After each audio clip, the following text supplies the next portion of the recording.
Hello guys, welcome back. Today's topic is spanning tree.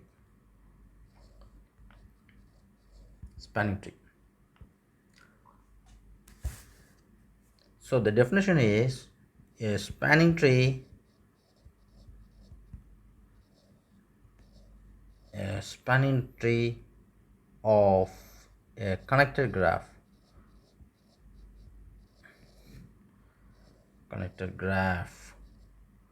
or undirected graph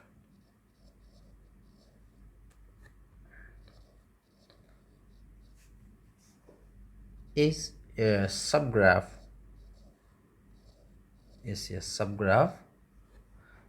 connecting all the vertices.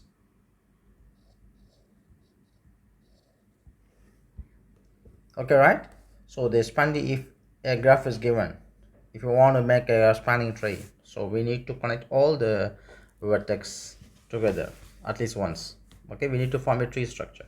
So here we have the condition that the spanning tree must be connected. The spanning tree must be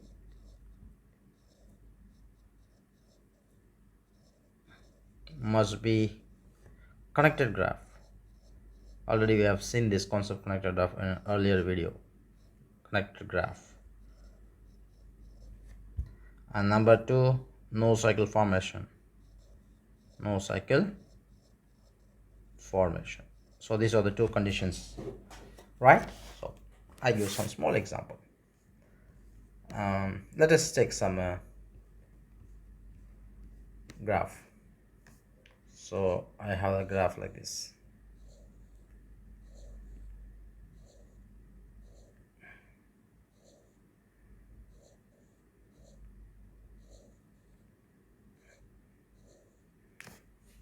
Any graph. Okay, so the name of the graph, say 1 2 3 4 5 6 7, and the name of the graph is G. So these are the vertices.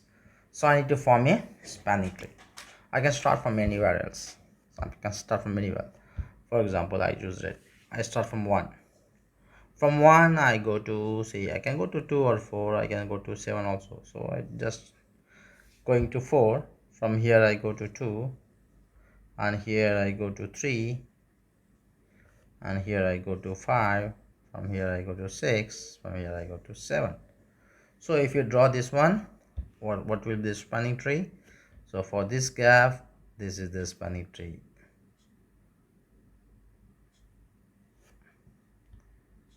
Sorry. For this graph, this would be the spanning tree, right? So this is a connecting all the vertices. This is the spanning tree. So in short, to make you more clear, spanning tree is nothing but it is a traversal. It is a traversal. It is just you need to travel all the vertices at least once. Traversal visit, that is visit all the vertices at least once. Okay, so we should not form a cycle. That is the main concept. Form a cycle. For example, if this is a graph, why this one? I draw another graph. Done. I draw another graph. Say for example,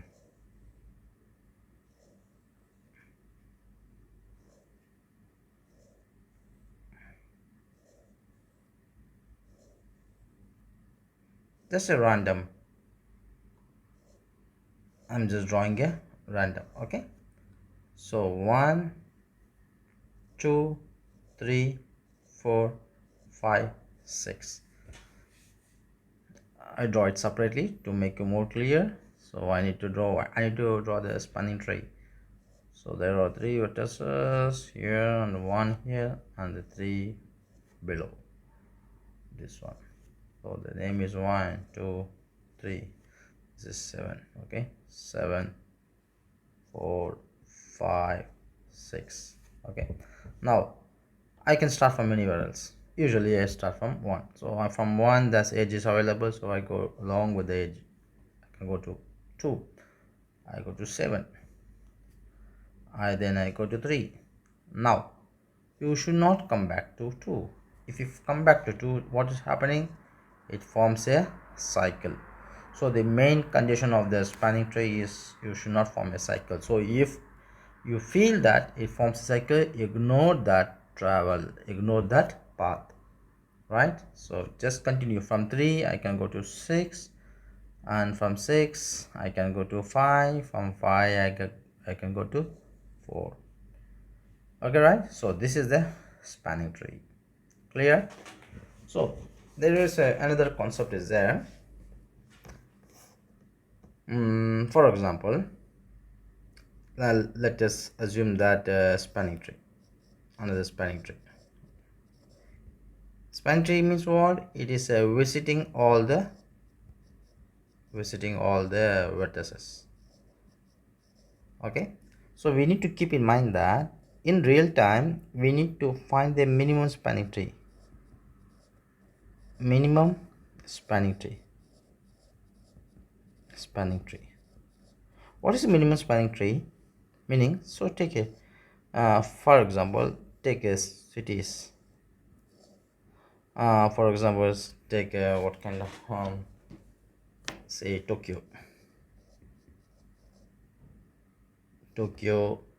Berlin, LI, and Berlin, and Rio. Okay, take the three cities: Tokyo, Berlin, and Rio. The distance between Tokyo, say around say this is just for the sample. 200. This is say 500. This is say 300. Okay, so I need to find the minimum spanning tree. What is the minimum spanning tree means? For example, there exists many spanning tree. For example, from Tokyo I can go to Rio, and then I go to Berlin. Okay, say from Tokyo, Rio, and Berlin. And another spanning tree, from Tokyo I go to Berlin, I go to Rio. So Tokyo, Berlin, Rio, right? So here we need to keep the cost in the mind. What is the cost of travel? So this is say 500 kilometers or 500 bucks to travel, and this is say 300. Say the total cost will be 800. So here 200, 300. So the total cost is say 500. So out of these two spanning trees, so this consumes very less cost. Okay, so this is called the minimum spanning tree. Minimum spanning tree. Spanning tree. There, for a given graph, there may be a multiple spanning tree available, but out of these multiple spanning tree, only one graph or couple of graph which has the minimum cost. So those graph are called the minimum spanning tree. So meaning the cost of the spanning tree is very much minimum. Further we cannot reduce the cost. So in this way the cost of a spanning tree is, if it is the cost is reduced to the minimum level, then it is called a minimum spanning tree, right? So where we are using these types of spanning tree, multiple places we are using. This is for use in minimum spanning tree use in town planning or travel, flight scheduling. All those places we are using the spanning trees, minimum spanning trees. So because we need economical travel, and we need to finish our work more economical, and for example mm, laying the pipe, gas line or telephone line, internet cable, electricity cable laying. So all the places we are using a minimum spanning tree to find the shortest path to reach all the cities. Clear? So here in this minimum spanning, if this is a very small graph having only three vertices, so if for these three vertices only three spanning trees available, maybe more spanning trees. If for example we can also have another spanning tree like this, say Tokyo, Rio, and Berlin. So the cost is 500, this is cost is 200, so total cost is 700. Okay, if for this graph there are multiple spanning trees available. If I have a very big graph such as cycles, for example like this complex graph, okay, like this I have many vertices. So in this case there may be a many spanning tree available. We cannot draw all the spanning tree and find the cost.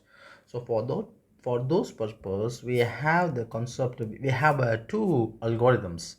So the first algorithm is Kruskal's algorithm, Kruskal's Kruskal's algorithm. Second is the Prim's algorithm, PRIMS, Prim's algorithm. So these two algorithms are used to find the minimum spanning tree of any complex graphs. Okay, so next video I will discuss the Kruskal's algorithm and the Prim's algorithm. All right, so this is the basic understanding of a spanning tree and a minimum spanning tree. So the next video we will discuss the Kruskal's and the Prim's algorithm. Very easy, right? So see you guys, have a great day.